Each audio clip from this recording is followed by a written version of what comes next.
and the public who are here today. Nice to see you for the last council meeting of the year, and some of us have been wandering around since 9:30 waiting for the council meeting. But welcome, everybody's here, which was really nice on our last meeting, and welcome to the public who are looking in, and wish you all a peaceful Christmas with your family. And I would ask Tanya, Councillor Tapsell, if she'll open our meeting, please, with a karakia. E te atua kaharawa, ko koe te tohu rangatira, he tohu mātauranga. Manakitia mai mātou, au pononga I tēnei rā. E mahi nei I a mātou mahi, mo te painga o ngā tangata o te kaunihera o Rotorua. Takua mai, kia tae te rangi Mārie, ki runga I a mātou I ngā wā katoa, koihu karati hoki tō mātou ariki. Almighty God, who alone is the leader of all mankind, and the fountain of all knowledge, send thy blessing upon us, your servants, this day, as we strive to do all things good for the betterment of the people of the Rotorua district. May we be tolerant in ourselves at all times, through Jesus Christ our Lord. Amen. Thank you, and before we go any further, you might be wondering what this is here, and I ask Monty, would you like to speak to this, please? Kia ora, thank you, Your Worship. The trophy is the Te Reo Māori Award awarded to Te Amorangi Kimua. Of course, the staff who are active in promoting Te Reo Māori and our bicultural Reo Māori program recognised by Te Taura Whiri at the National Māori Awards about 2 weeks ago. And we won the government section against, I think, the Conservation Department and one other department. They were the finalists. Kia ora.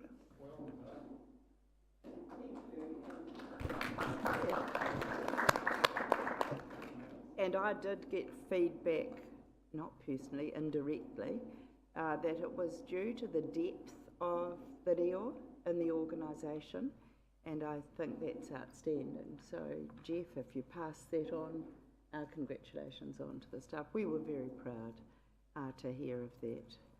It's just growing and growing. So now I'll call for any apologies, and there are none. So we'll move on from that. Are there any declarations of interest? There are none.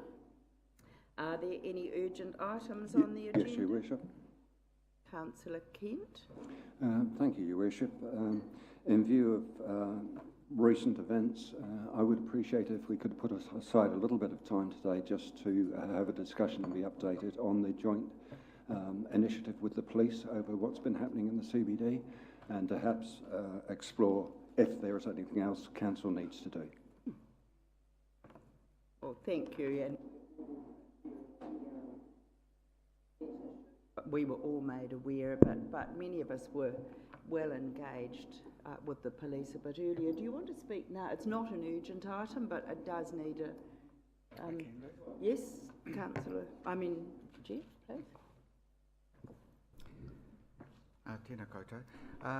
So we've been working now with the police for more than a fortnight. They raised this issue with us on the basis of a national survey that had actually been undertaken looking at perceptions of safety, and they were concerned as to the level of concern that exists around safety in our CBD. Based on those discussions, there's to date a plan put into place that has got 3 main areas of action. The first that has actually been in place now for just over a week, where our cameras have been monitored now through into the evening on Saturday nights and now Friday nights. As of next week, I believe that they'll also be monitored through on a Thursday night as well. That runs through to approximately 4 o'clock in the morning. Based on that work, which is coordinated with the police, there's been a number of incidents which have resulted in arrests being made in the inner city as to inappropriate behaviour. So that's the first area. The second is an initiative with us, which is again being coordinated with or alongside the police, of actually increasing a security presence in the inner city. That's got the effect that there will be 2 teams of 2 security staff in the inner city at any one time, and again that will actually go through into the early hours of the morning. The police during the daytime and in the evening as well are also joining those teams, so what you're likely to see on the street is a security personnel walking alongside a police officer. So that's going to give a much higher profile to, if you like, the level of concern, and also I think ease some of the concerns around safety in and of itself. That, as I say, is being coordinated by the police. So what they're looking to do is to try and work alongside the security team in a way whereby if they're called away to a particular incident but have got concerns about an event that may be under development in the inner city, they will task the security team to give a watching brief to the issue in the inner city while they respond potentially elsewhere, and then will rejoin the security team to address whatever issues that are actually sitting there. So that's if you like the main one. In addition to that, we're currently looking excuse me, while it may not go directly to the issue of safety, looking at some activation work also, some basically looking at sort of trying to increase the level of presence of people in the inner city, which itself is an important outcome in terms of creating a broader sense of other people actually present. So that's where we are so far. Our intent is clearly this is an area that we hadn't planned to budget to the level that we currently are. So our intent is to evaluate this early in the new year and report back to O&M as to both its effectiveness and any implications as to ongoing cost. Thank you. Just a supplementary, does the Chief Executive consider that we should be looking at any further regulatory assistance to help that objective? So we've also got a staff member that's escalated all of the bylaws that are in place across the country from various councils. That is actually being evaluated as to whether or not a paper will be presented to council again early in the new year.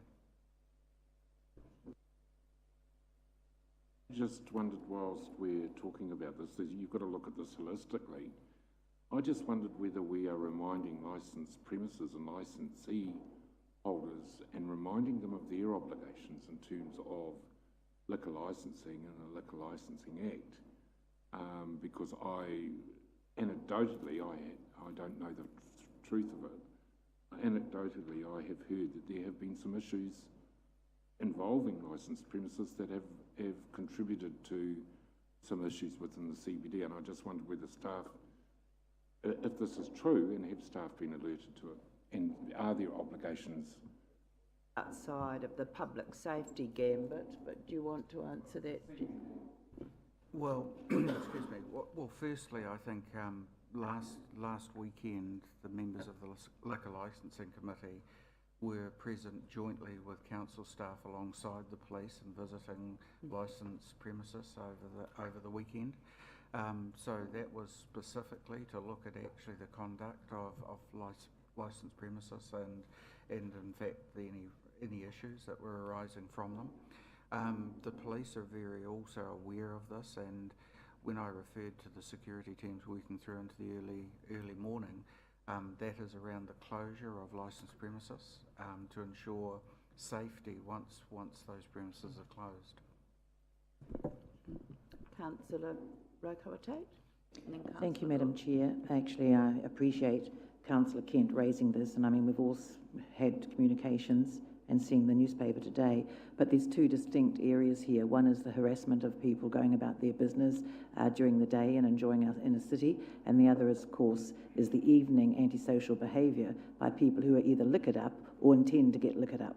So they're quite distinctive, and actually the strategies for both are quite different.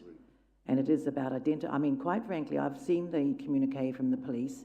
This has been going on for such a long time, and I'm amazed that something hasn't happened in the inner city, but it's been going on for a long time. People are really angry about it, and it's not just Reg Hennessy, there are other people as well, and I suspect that what I've heard so far will not counter the problem sufficiently to have any long-term effects. So it does require good monitoring, and I think we've come at it far too late in the day.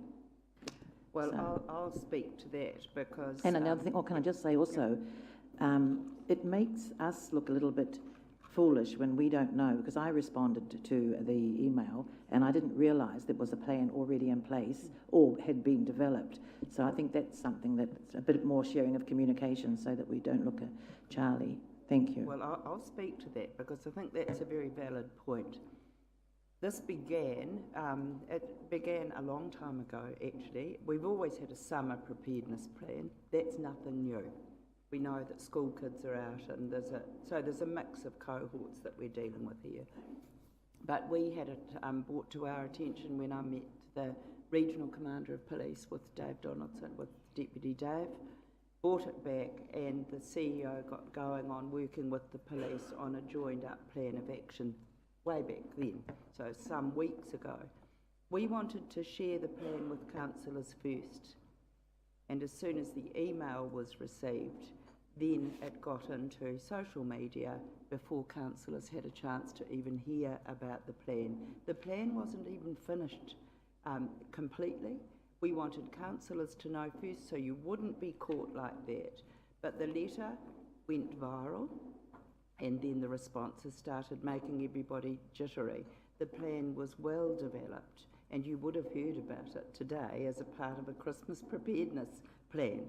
So that's where it often gets a little bit out of sync, and I think the value of us continuing to meet, that at our last meeting we also had the Regional Commander of Police there. This isn't a new issue in any town. In fact, it's quite widespread, but it is our concern, and our concern for local safety and public safety. And this is a very good start. I think it's about monitoring, as you say, Councillor Rotorua. And if you have, we shouldn't discuss a plan here, if you have other ideas, because they've come in too constructively from members of the public, then if you could get them to the Chief Executive, such as increased use of Maori wardens. So there's other ideas coming in now that they know that we have a joined up plan with the police. If I can just add two more comments, and these are items that are being worked on but not yet active. The first is a communication strategy, again, particularly within the city retailers, in that one of the issues is that people fundamentally are not reporting incidents to the police. That creates a problem in and of itself, and that the police become not aware of actually some of the issues that are actually happening, and it's not actually present in their statistics, which they themselves look at in terms of the deployment of staff. So the communication strategy is actually important. The second part is actually looking to work with the likes of the Ministry of Social Development as to how do we manage situations where young people, for example, are picked up in the inner city, potentially in situations where they've been involved in crime. How should they actually be effectively managed once they're actually in custody? So that's an action that's currently sitting with the police, and we're supporting them with that. But that's looking at trying to say, can we actually get a much more interagency response to dealing with issues once they've occurred? In a previous life, when I was chairman of Finance and Planning Committee, we used to meet quarterly with the police in confidential. There are several issues, not only CBD, but there are several issues swirling around in the community that I believe we should hear confidentially what the police strategy is or the management strategies of those particular issues are, because at the moment, two major issues have occurred recently, one involving 2 deaths and one including a considerable seizure of contraband. And I just wondered whether, along the lines of what Councillor Rakawa Tate is, forewarned is forearmed, so that we can, you know, in our context, the 12, 13 of us who are meeting our community on a regular basis and get asked these questions about where are they heading with this, this and this. On a one-on-one basis, we can share that. Publicly, we can't because it's confidential, and I don't want to share those things publicly on social media, etc. But I think the value of the 13 of us meeting maybe 6 monthly or quarterly with police, MSD, would arm us with the knowledge, of what's actually happening in terms of strategy, so we aren't the afterthought. We'll take that on board. If you remember at the beginning of this triennial, we all agreed that we wouldn't clutter meetings with presentations. So we'll just consider it, and Una, if that is brought back in the new year, I think that would be a good point. Councillor Gould. Make a comment about this, because as a past retailer in the CBD of 36 years, when we had a community constable based in the city focus, it wasn't as noticeable.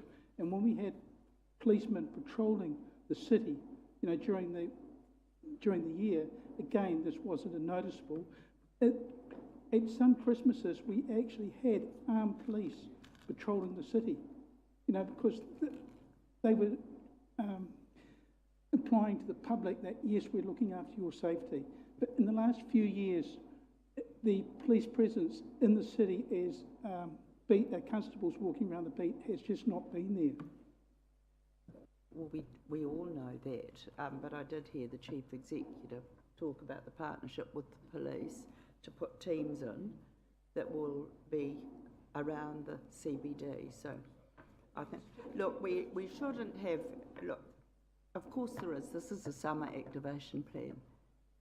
But we note your comments, but that's what I heard back, that there are going to be teams. If I could, just responding to, firstly, Councillor Sturt's request. The meetings that we've been having with the police are not just about the inner city. They're actually much more broadly based than that. They are, for example, very concerned both around P use in the community, but equally concerned about the growing level of domestic violence. And so the question has really been being explored as to how do we as an organisation support them in the work that they're doing. As that work actually moves forward, we're certainly a long way from landing any particular direction as yet, but we will certainly be actually bringing that back for you, and will at that time also look to actually have the police report back to you their views as well, and I'm sure when we report back equally the outcomes of the piece of work we're currently discussing, I'm sure they'll be keen to be present and to talk about their experiences working with us. What I would emphasise is that this is actually a linked multi-agency response. It's not council doing its own thing. It is actually a completely integrated strategy working with the police. So looking to the comment that you've made, Councillor Gould, the police are actually themselves looking to supplement the security teams. So you will see police staff on the street working beside our security staff on the street. The thing, of course, that does is that it means that you've got a pair, two people, one security personnel and a police officer together. So what you'll see is a much greater level of presence than what we have before. Say, and if you're asked, and we all are, as some of you mentioned, please report what you see as antisocial behaviour to the police, because that's part of this strategy. I wouldn't go and confront that behaviour personally, but you must do something. Councillor Bentley. Thank you, Madam Mayor. Do we still have the City Guardians doing patrols? Absolutely. Yes, they do. They will be. They're continuing on as they have done. Right, Councillor Kuma. Is this another item of urgent business? No, just wanted to add a little bit of, hopefully, value to this conversation that we're having.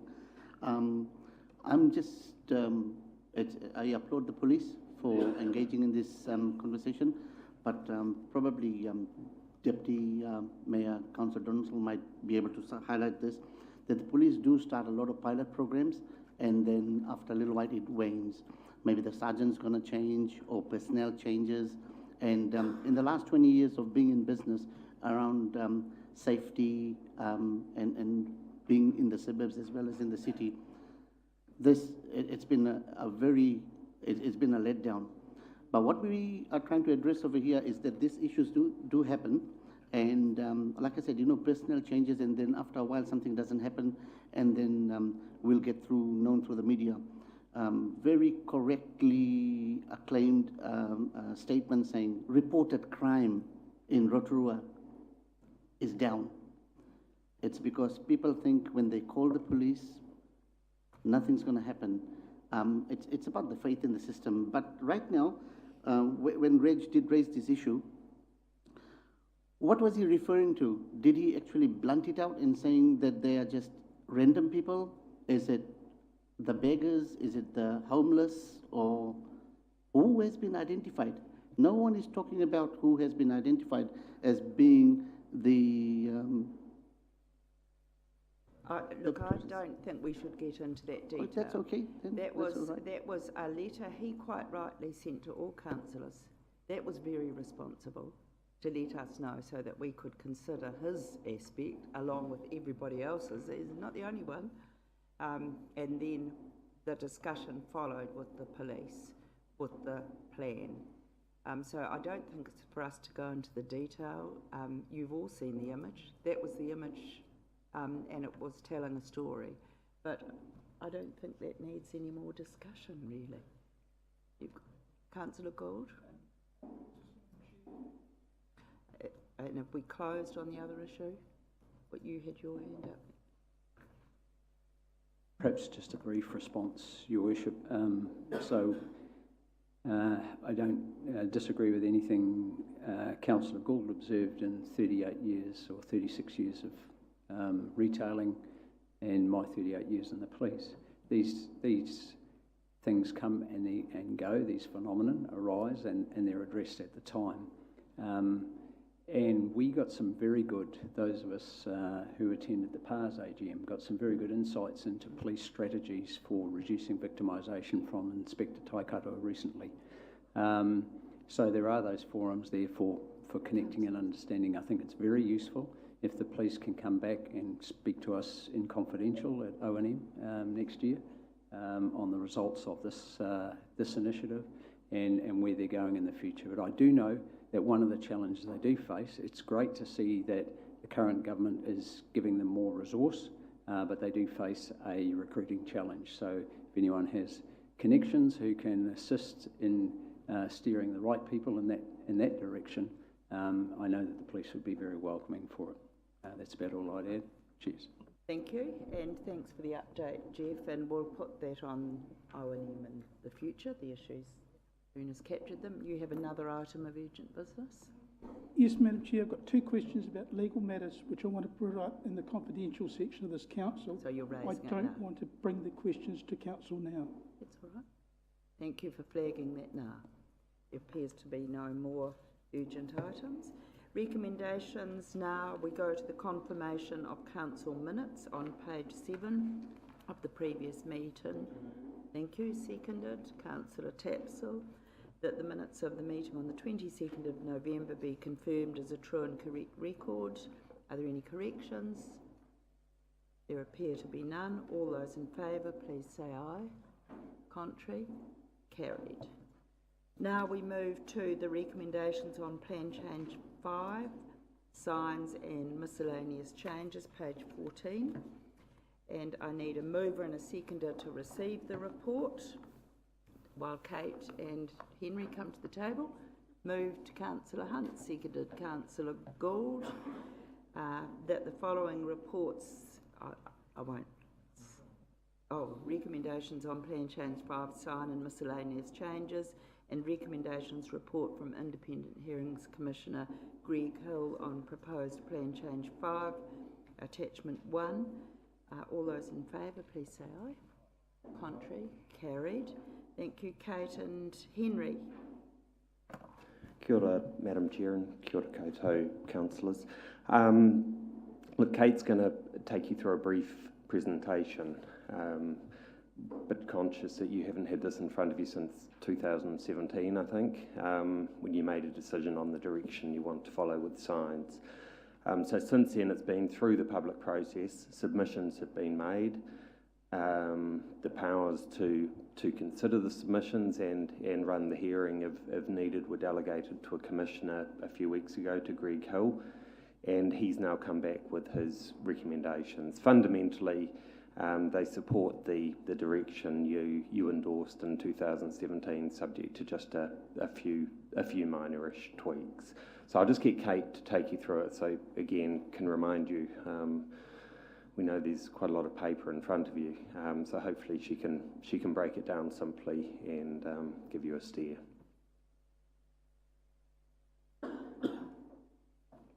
So the plan change, we covered off two issues with plan change. Signage was one topic, and the second topic was miscellaneous changes, and that was another little tidy up of the things that pop out of a district plan that you realise you need to fix up. So I'll run through signs first, and then I'll go through the miscellaneous changes, and if you've got questions, please just ask.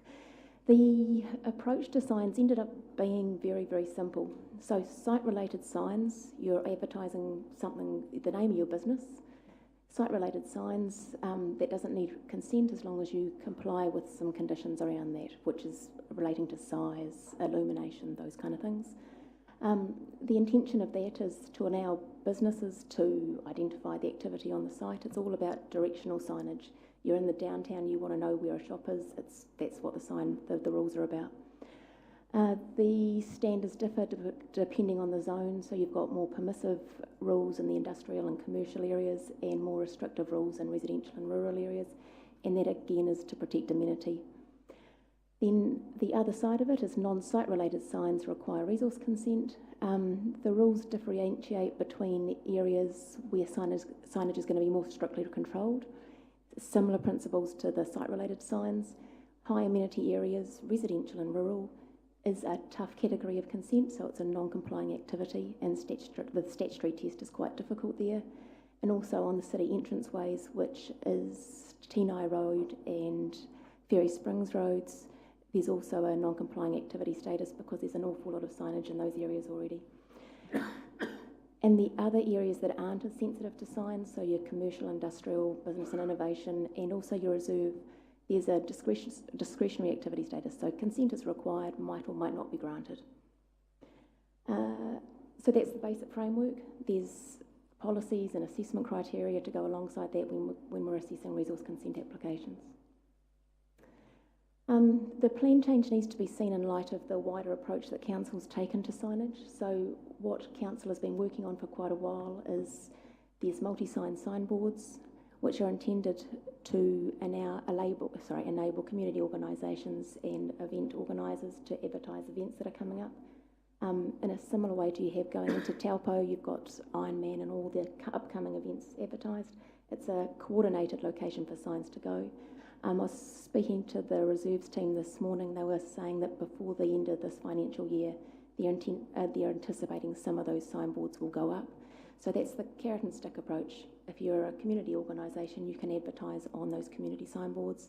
If you're doing it anywhere else, then there's a mechanism for Council to check those signs before those signs go up. Council's other mechanisms are poster stations around the inner city and information on the Council and event finder websites. The overall intention is to reduce clutter and improve amenity. The other component of the plan change was miscellaneous changes, and they're not overly exciting, but things like the earthworks rules, we included a time period. So within a rural zone, you can do 1,000 cubic metres of earthworks, but there's no time in which you measured that 1,000 cubes. So now we've inserted a 12-month period. There's a rule framework for temporary stockpiling, amendments in there to recognise concerns raised by federated farmers for farmers. heavy vehicle parking, which was the enforcement team getting complaints in the residential area about people parking or on residential sites, and some minor corrections. Oh, and subdivision connectivity provisions, which is all about, for example, Vaughan Road, making sure that when you get one subdivision, you don't block the site off from a subsequent subdivision next door, so you're getting better urban design, better communities. So that was the crux of the plan change. And the process is very similar, well, exactly what Henry was just saying. We came to council in November last year. We notified the plan change at the same time as holiday rentals. Very low level of interest. We had 5 submissions received, no further submissions. We appointed an independent hearing commissioner. No submitters wanted to be heard, so there was no need for a hearing. The hearing commissioner's now come back with the recommendations in the report in front of you. So we're now requesting, well, wanting to see if you're wanting to adopt the plan change. Next steps after that, if you choose to go down it, is the appeals period, which means that anybody that's a submitter can appeal the plan change.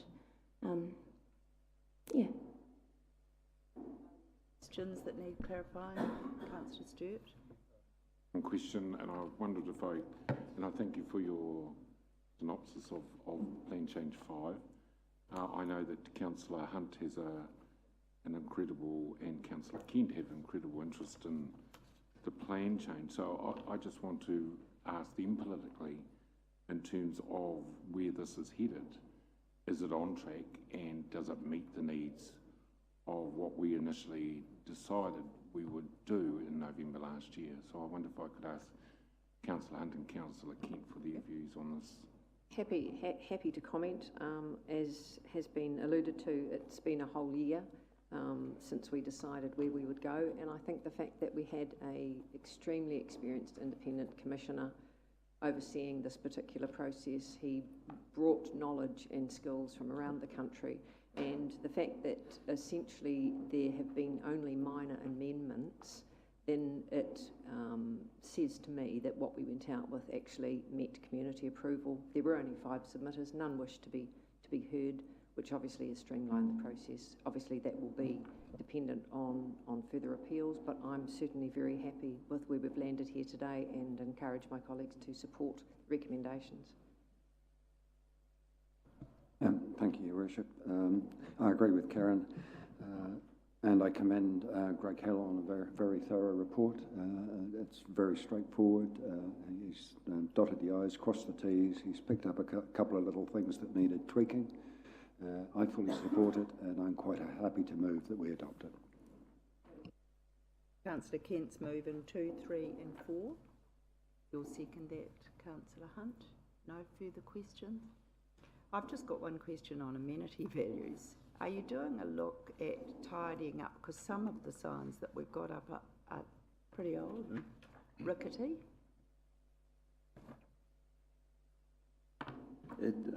Your Worship, it's probably a different question to a plan change question, but certainly we've got to be doing it, and certainly if we're responsible, we need to be leading.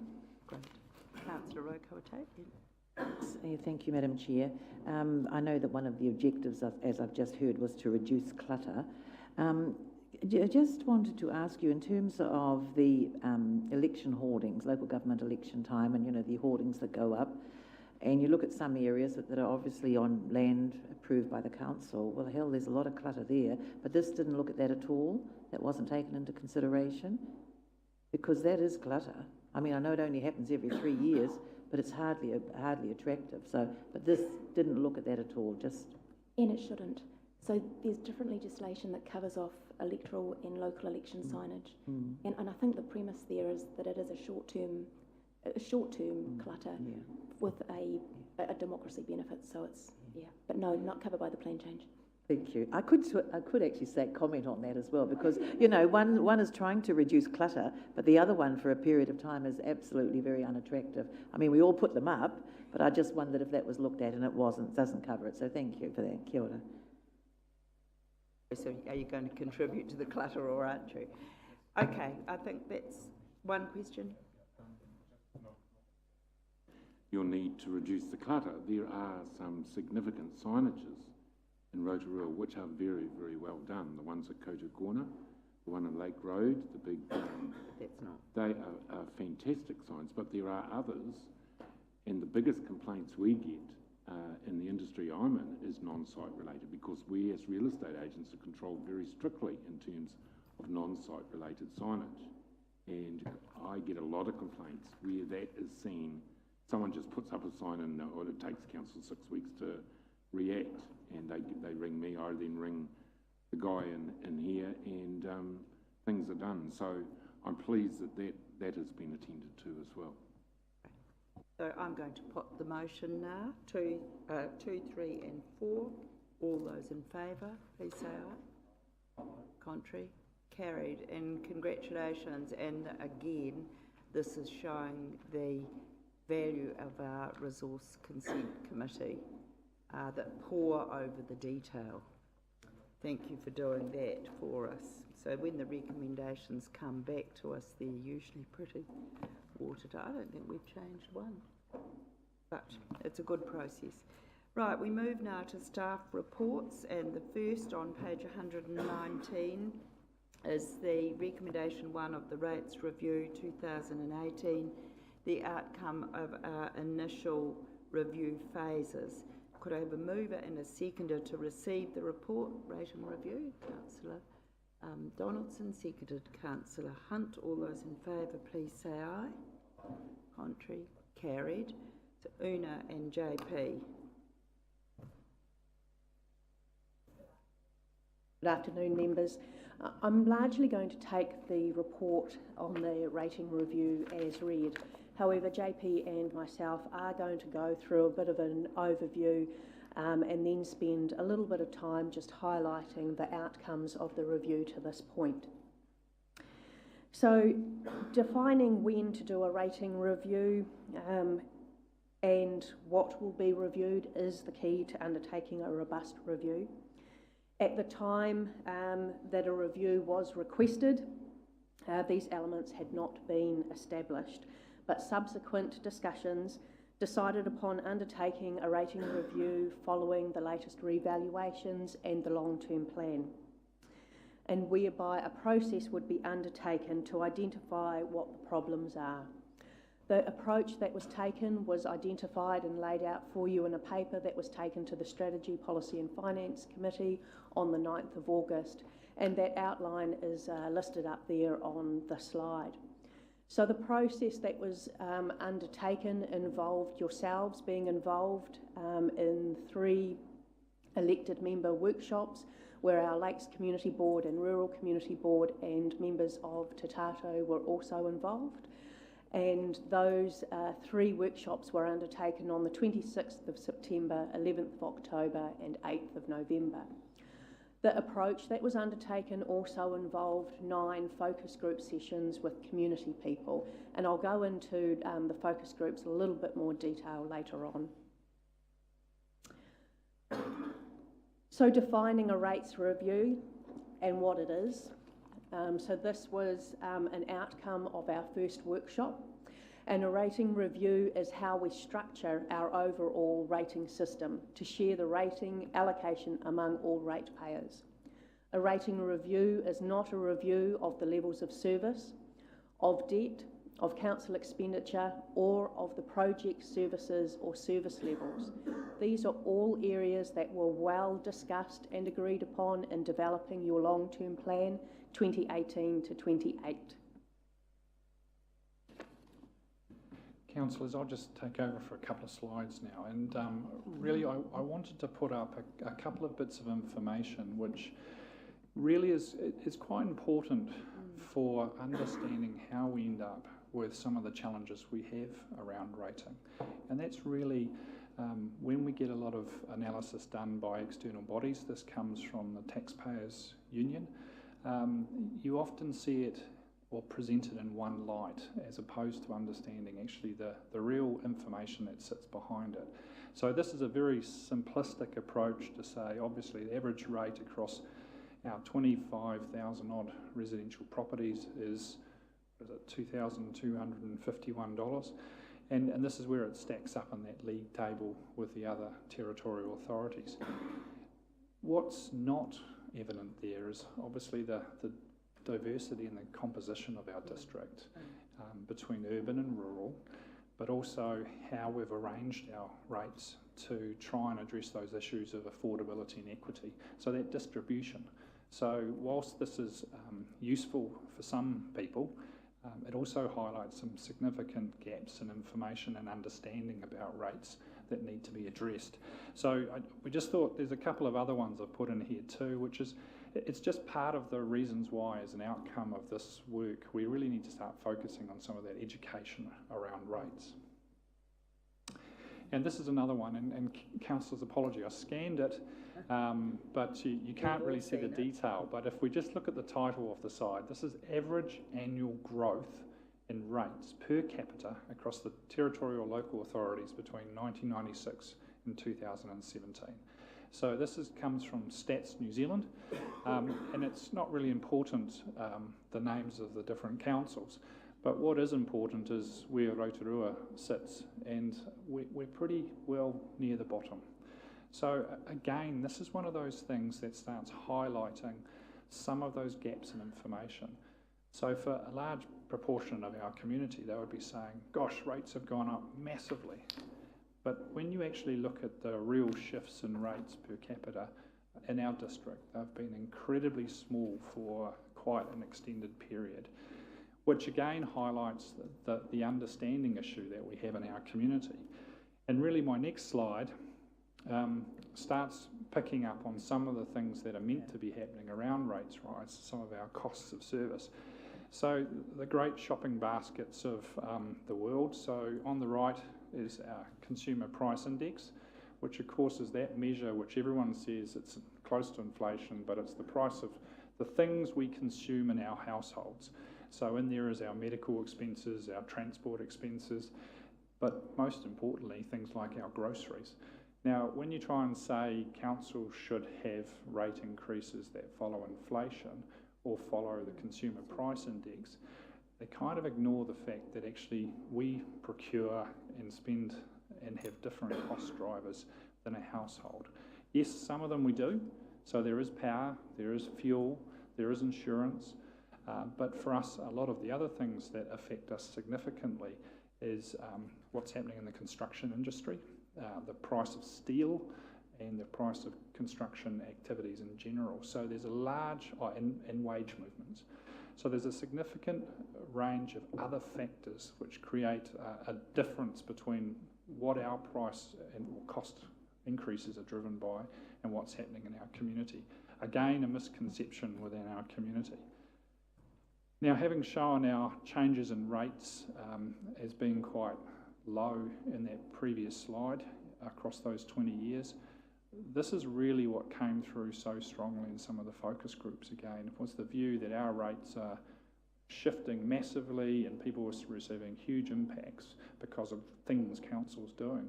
But actually sometimes what's really driving on a 3-yearly cycle is those significant changes between sectors created by valuations. So where people say, you said the average rate rise was going to be 5.7%, why did I get 10? Why did I get 15? And this is often the reason. So it's those valuation changes that occur every 3 years.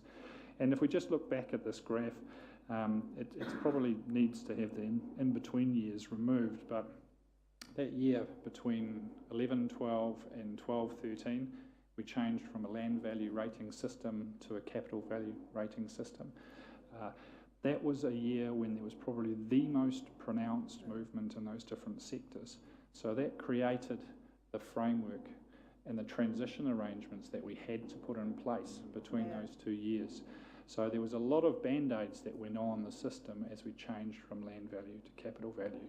So over time, those have been removed, but again, you can see there was a small change back at the last revaluation. But whilst we haven't had the kind of level we did back in 11-12, there still has been a pronounced sort of change between those sectors, which drove some of those big shifts in rates. So again, this is part of that information and education that the community needs to have about what sometimes drives the shifts in their rates. And again, looking back at those other slides, it's some of that information that we have to get out there and help our community understand.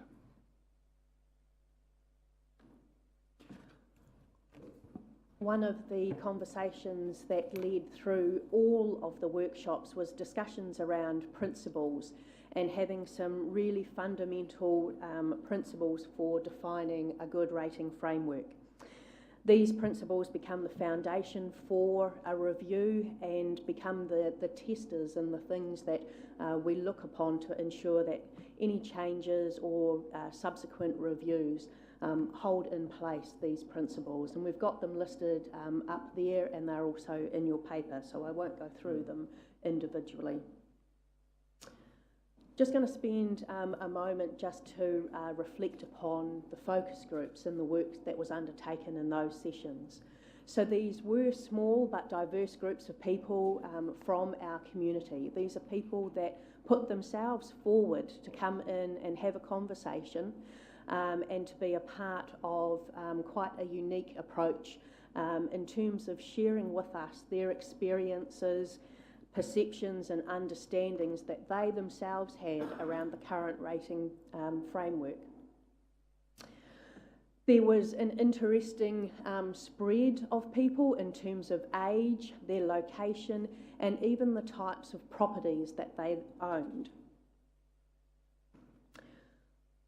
And throughout those conversations, a number of areas came out, and they've been sorted through and grouped into these various themes or issues. They focused around affordability, the issues with short-term accommodation. We've themed together sector issues, the issues around targeted rates, should there maybe be more of them, equity, and equity was linked very closely with affordability, and the rating of Maori freehold land. And we've got there in the pie graph there, you can see that sort of breakdown of, from the entire group, what was probably the more important in terms of the perceived issues there. And councillors, this was just brought forward to just remind you of where we got to in that last workshop before we brought this report back to you. And really a case of picking up on the issues that Una raised there around those principles, and tying to those principles, we introduced that discussion about needing to understand the composition of our community. So really looking in at the variable incomes and also that view of the deprivation that exists across our city, but also across our region. So again, that was to highlight some of those areas, particularly in the Western Heights Fortlands area with significant levels of deprivation. But of course that does not ignore the fact that other areas such as Mamaku, Kaingaroa, Rotorua and out of the Northern Lakes are also areas with challenges in that deprivation space. And of course on the right hand side again, councillors, you can see there's that graph that we introduced to you, and I know it's recorded within the report too, which was really just to look at how we've allocated rates and how it actually comes through as a percentage of the value of a home. So the red dots in there, particularly centred around Fordlands, where because of our fixed charges, we have a particularly high percentage of rates then against the total or rates against property.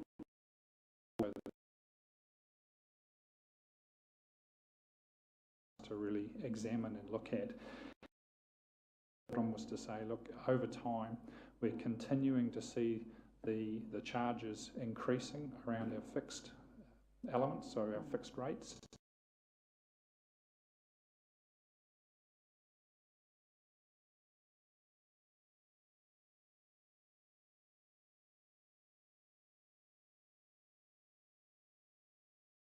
That is one of the outcomes of this review. We really do need to look at the level of the UAGC in our fixed charges, because they do create this weighting to the lower value properties and often some of our most deprived communities. So we need to maintain those levels or ideally start reducing the amount or the impact of those fixed charges.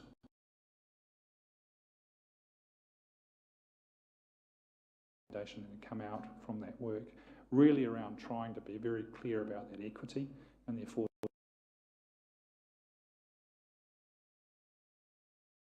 Councillors, which came through extremely strongly, and Mr. Griffiths spoke a lot about the short-term accommodation and the availability was a within the different absolutely significant issue. And really what I've just done here is grabbed a couple of those graphs we showed you, which really has shown the significant growth in the number of properties listed within Airbnb over the last few years, and really how it's moved. We used to have a lot of booker batch around the lakes, which was seen as pretty normal. Really the issue has now moved into the city, and that's created impacts on the available.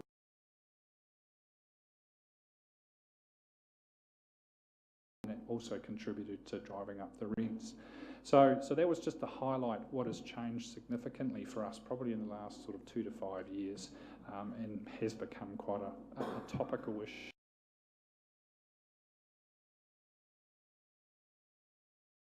Officer was going to go away and look at how strongly we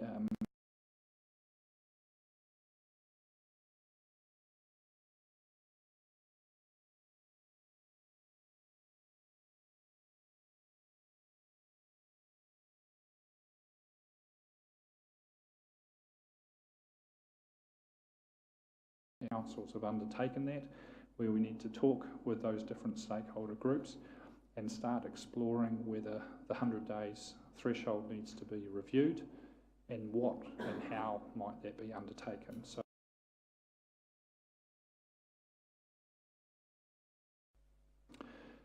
the next one, councillors, was really a particularly strong set of issues that came up. So there was a lot of questions raised at the impacts of remission policies, how that's supported or proved to be a disincentive to development or investment, and also the desire to see some sort of additional information about Māori land identified. We were in a position where it was very difficult for us within our own ratings and go off to the Māori Land Court records to confirm or look at the types of land.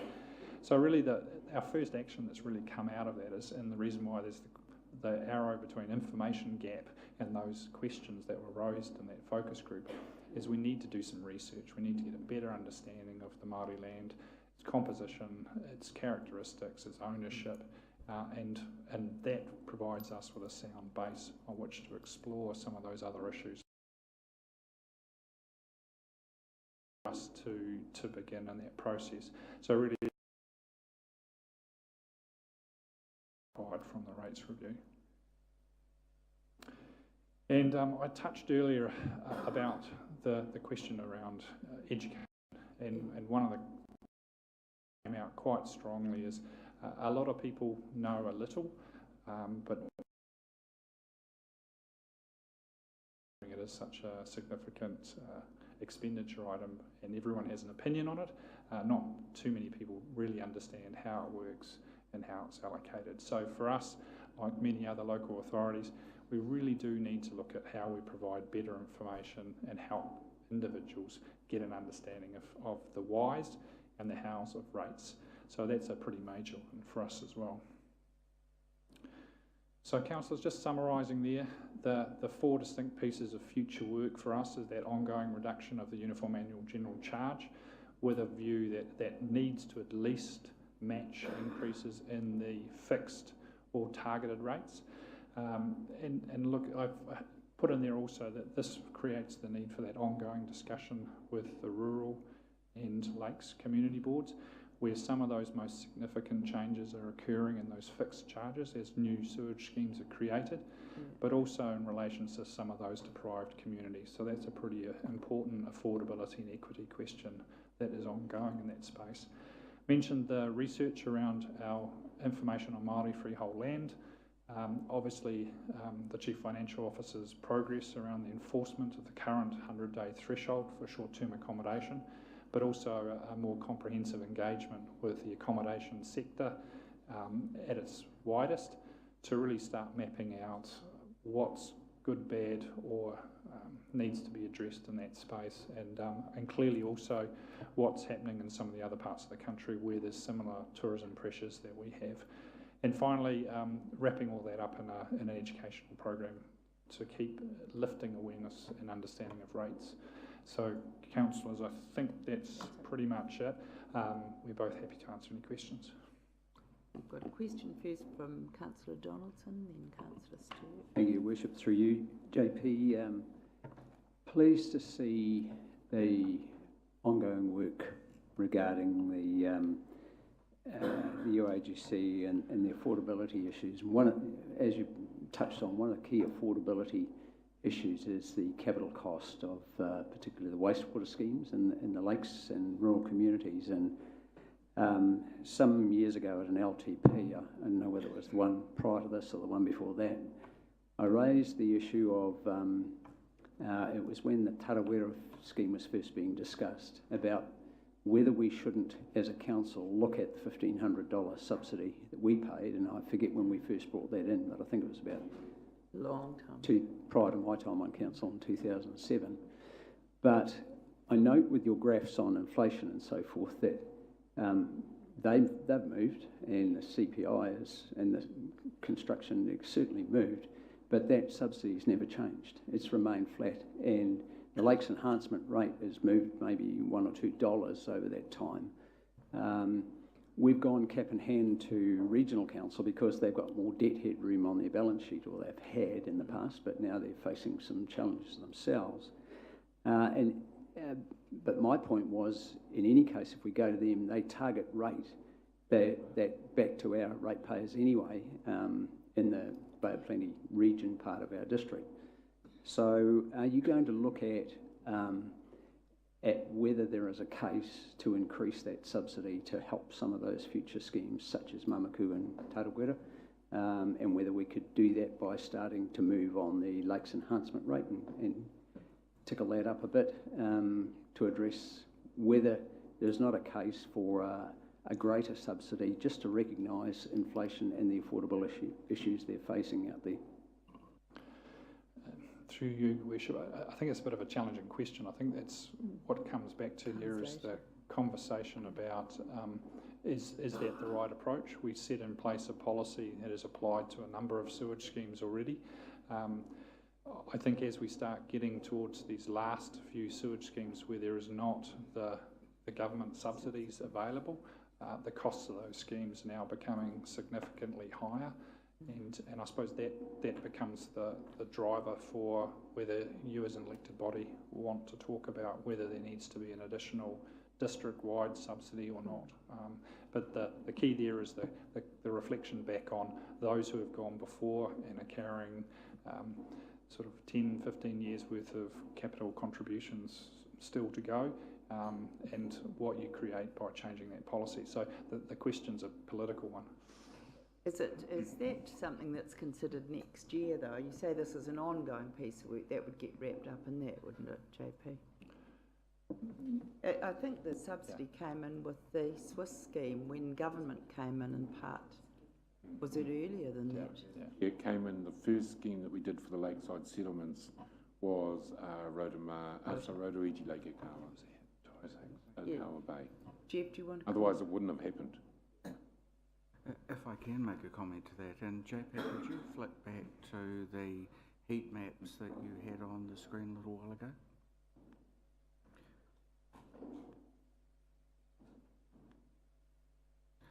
The point that I was going to make is that these diagrams represent a particular challenge, in that as you increase any type of fixed charge level, you're effectively driving, as you can see, the rate distribution in a particular way.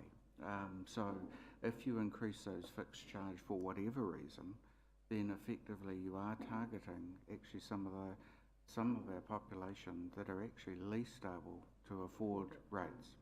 I think the challenge is that it's very easy to assume a group of ratepayers is somehow or other in a disadvantaged situation and apply the ethos that if we spread the cost across the many to supplement a few, it will actually be a fair and equitable outcome. But as you can see, clearly evidenced in the top right-hand chart, it's actually not a fair and equitable outcome, because what you actually do is to drive rates inequitably into the population in a way that they don't necessarily equate to the sort of the outcome you're trying to achieve. And just a reminder that these were the issues that we're passing today that came out from the workshops. So those are the ones that we're resolving to move forward on. I've got Charles Sturt, Mark Gould, and then... Yeah, one of the things for me during this whole process have been issues of fairness and equity, and I'm delighted with the recommendations, because Una, you and the light's gone out on me. Yeah. It's not for the first time this year. Can I just say, one of the things I'm pleased that you've picked up from those public forums, from the volunteers who came through, the issues that were consistently aired by politicians as well, those issues of fairness and equity. One of the things in the industry that I'm involved with is you get these Auckland and Hamilton investors coming into Rotorua and they say, God, your rates are unbelievably expensive. And I said, which part? And they say, well, the rates bill for this house is $3,800. And I said, and she said, mine in Auckland is only $2,900. And I said, and how much is your water on top? Oh, $1,800 a year. Oh, I mean, rest my case. What's your question? My question is, when we read about the $2.2 million capital sales just recently in the Daily Post plot last week, we've also got to be mindful that we've got sales at 180,000 in Western Heights as well. And the issues of fairness and equity based on what Jeff has just talked about, be careful. Whether the house is worth 2.2 or 180,000, they still incur similar costs because people live there. So getting that balance and the perceptions is the education part that you've highlighted in the recommendation. So I'm delighted that the sector, we're going to review the Airbnb, because that is the area that I'm getting the most complaints about, where people believe they bought a house in a residential area not next door to a motel with 20 or 30 people staying there over a weekend. The houses can't cope, and neither can the community. So that's what came out. That's what's going to come out with the 100-day review. Okay, that's all I wanted to know, that was going to happen. Mark Gould. Madam Chair, thank you for your report today. I'm concerned with the wording on 2A. It states here, reduce the uniform annual general charge over time to maintain / reduce level of impact of additional fixed charges. What it means, if you bring down the UAGC charge, some other sector or somebody else in the rating system will be paying extra, because rates never come down. What's your question? My question is that should the wording be changed, because I can't see that the rates of this council ever coming down, Madam Chair. Are you asking me? That's right. Through your worship, I think the intention there was to say we are reducing a portion of the rates charges called the Uniform Annual General Charge. So that's the maintain the level of the UAGC or reduce it as one of the aspects of the rates. And you're correct, it moves it to the general rating allocation piece, which is done on value. Councillor Kumar. Thank you, Madam Chair. Thank you, JP. My question is while we talk about some of these areas which are lower socio-economic areas, maybe the Kotus, the Ford blocks, how do we understand that a lot of those houses are actually not investor houses? People that are living in there are just rentals. So the people that are owning the house as investors, surely they can afford it. That's one of my questions. How do we know that? And the other question is on the short-term accommodation, this 100-day introduction, if we get it. Aren't these short-term accommodation providers actually, as a tourist town, fulfilling an obligation that we can provide beds for them and also are paying rates also anyway? Your Worship, there's a couple of questions here, and probably the first one is, and we've spoken often about the simplicity of the tools we have to allocate rates. The Rating Act doesn't enable us to consider ownership of a home and whether you actually live in your home or not, or whether it's a rental. I think one of the graphs we presented actually during the workshop did highlight what we saw as the proportion of homes occupied by the owner, and whilst Fordlands had a high proportion of rentals, so did a number of other areas of the city. So it's very problematic to sort of try and say that lower socio-economic is rentals and therefore it's okay, because there is still a fairly significant proportion of home ownership in there. And so we also highlighted during those workshops, also within those suburbs, reasonably low household income levels. So whether the individuals are paying their own mortgage or paying for their own home or renting, there is still quite a significant proportion of house costs coming through for those properties. And I say, I think the area, and I might be corrected, but I'll say it anyway, that the area of highest rental was actually Summer Glenholm, so not necessarily where we normally would expect. So there is quite a difficult issue in that space. The last one about homes being used for short-term accommodation, you're certainly right. A family comes in and uses a house, and everyone uses a house in the same way. However, when you're operating a home as a short-term accommodation provider, you're also taking advantage of a number of other expenses that you're not picking up. So we charge businesses a differential of 1.72, I think it is, as well as the Business and Economic Development targeted rate, which helps market and promote our district as a destination. So for all of those homes that are advertised and marketed as short-term accommodation, they're not quite paying for all the services they benefit from. And I think that was why where those who are used for more than 100 days, and again this question of that threshold, are significantly benefiting within that accommodation sector without paying the same level as a hotel or a motel. So, Madam Chair, can I just thank you so much, JP, for that thorough explanation. So just as a supplementary to my first question on the socio-economic area, Rotorua also has a very high aging population, and those are the people that don't have an income. So, and they are homeowners as well. They have no other source of income to now supplement charges. Were they taken into the equation as to where, if there was any remission offered to them or not?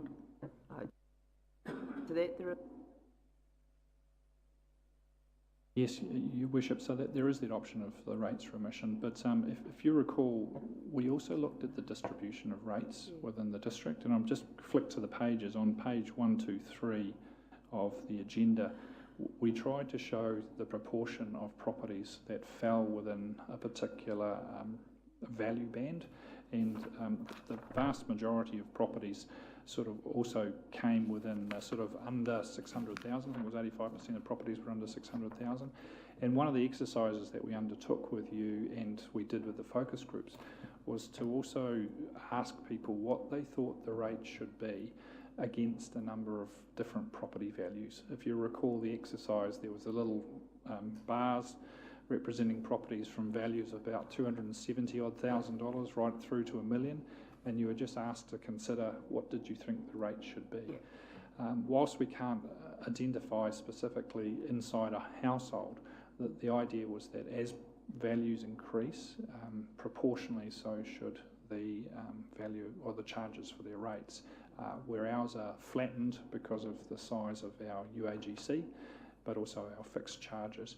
So in thinking about those of low value properties, we're also cognizant then of the impacts on older people and the majority of those, many of those who will be in the lower value properties or flats and units. So by keeping our fixed charges down to address that general affordability and equity issues, we should be assisting those on fixed incomes. We're sort of be visiting the workshop again, actually. I think we've got to be careful because we did cover all of this in the workshop. But however, Karen Hunt? JP, I just wondered, B, which is the commencement of the short-term enforcement for the accommodation and the engagement, whether what period of time you would expect that to take, and are you envisaging a submission process on that? So is that likely to happen in the 2019 year, or is that likely to happen in the 2020 year? I mean, obviously you haven't done the work yet, so I appreciate there is a bit of guesswork in this. From memory, I think the paper actually distinguishes between two separate pieces of work around that one. Yes. So there's one piece that will actually almost commence immediately, and that is around how can we enforce, or what's the compliance around the 100-day rule. The second one is for the partnership advisors, JP and myself, to actually sit down and work on what an engagement plan might look like in terms of working with the sector. So we are envisioning that the work around reviewing those rules, or how we might go about it, is based around targeted engagement with that particular sector. And we would look to bring that engagement plan and the timing and everything back to you. And I think I suggested February, March for that. And at that time it would set out what the timing would be within that too. I think probably, and certainly with the Lakes Community Board here, there is a significant difference in requirements and desire for those communities, and currently we've got a blunt one-size-fits-all. So that's, I think, an area that really needs to be examined. So I'm very pleased to hear that, and pleased to hear it that it's on a short lead-in. I think with that and your education strategy, there are all of the Lakes Ratepayer Groups AGMs in January. It'd be quite good to have a handout or something. I know it's a week before Christmas, but